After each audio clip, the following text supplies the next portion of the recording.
Former Homeland Security Secretary Jeh Johnson is also here with us. This is historic. It's happened before. Certainly in 1985, it was freezing. I can attest to that. When Ronald Reagan, and I think he was sworn in the East Room. Correct, Andrea.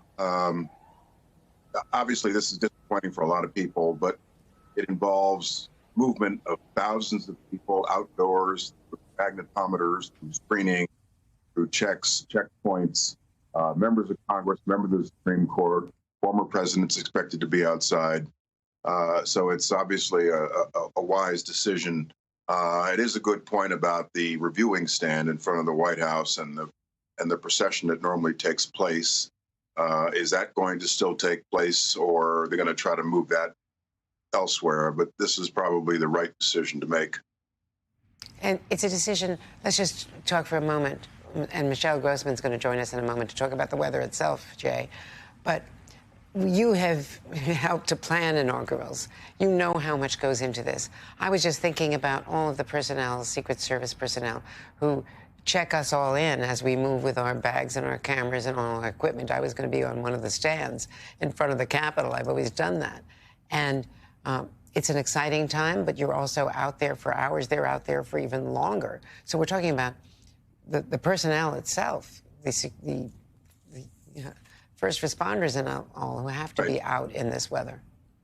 Right. It's not just simply stepping out of a vehicle and standing outside for an hour during the actual ceremony. To be involved, you have to be out there for hours. And you're correct. I was involved in planning for the security of the 2017 inauguration just as I was leaving office. I got held over to be the designated survivor that day, but I was involved very much in the security of the inauguration. Tell me one more thing about that, because we don't know who the designated survivor is. And just as in a State of the Union message, there's always one cabinet member who stays behind. What is the protocol for that, as you have experienced it? Is there, because the official swearings in for even those who might be confirmed, like Marco Rubio, might be confirmed in a meeting on Monday or later on Inauguration Day. But since there is technically no president for a matter of moments, or no officials, who is the designated survivor? Or how does that work? So, good question. I had this job twice during the State of the Union 2016 and then the inauguration 2017. During an inauguration, it's fundamentally different because the entire cabinet, everybody in the line of succession except for the Speaker and the President pro tem of the Senate, are all resigning. So somebody in the outgoing cabinet needs to stay on until the incoming president's cabinet is confirmed. And so on January 20, 2017, I was Secretary of Homeland Security for an extra 7 hours, 32 minutes after noon. I make a great trivia question. Who was Donald Trump's first DHS secretary? That was me. That is a great trivia point. Stay with us, Jay. I just want to bring in NBC meteorologist Michelle Grossman joining us. So, as they say, how cold will it be on Monday? Yeah, hi, Andrea. It's going to be cold, and not just your everyday cold. It's winter. We're looking at dangerous chill. We're looking at temperatures well below freezing. It's going to be important to wear lots of layers, kind of cover any exposed skin that you may have. Wear, as much layers as scarves, the gloves, because we are looking at temperatures 20 degrees at 9 a.m. The good news is we're going to have some sunshine, but notice the wind too. We're going to see the winds pretty gusty, and that's going to bring the wind chill down as well. So by 12 o'clock, looking at 22, 3 o'clock, 21, the temperatures are not going anywhere throughout the day. We're going to remain right around the 20-degree mark. Winds gusting up to 25 miles per hour with a wind chill of 5 to 10. That's what it feels like to exposed skin. That's what it feels like on your body. So we want to keep that, in mind as we're out and about. This will be the coldest record since 1985, since Ronald Reagan at 7 degrees when the ceremony was held indoors. So, Andrea, it's going to be a tough one.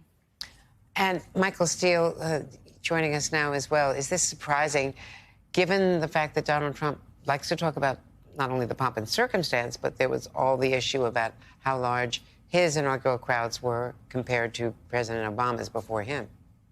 Well, so much for crowd size, right, Andrea?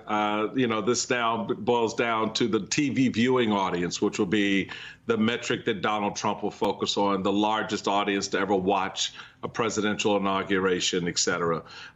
Those are the things that matter to him. Look, I understand wanting to move this indoors, smart, given the weather situation and condition. There are certainly a lot of members of that will be on the dais, members of Congress and guests who are older, and that cold could have an impact. And so I really appreciate that. I think that in the broader spectrum of how this is going to play out, having it inside the Capitol will be a very nice touch. It's a very intimate setting. For sure. And the fact that they're opening up the arena down the street to allow folks to go and view it from there is good. So you have some place to put everybody who is coming into Washington with celebrations beginning tonight, through the weekend leading up to Monday. Well, and in fact, Jeh Johnson, you know the Rotunda well. It's an absolutely beautiful space. It's an historic space. It's one of the spaces that was trashed on January 6th, as, of course, 4 years ago. But, Jeh Johnson, let's talk about what this means just in terms of the impact of the president's speech. Jay, if you're still there. Yeah, I'm still here, yeah.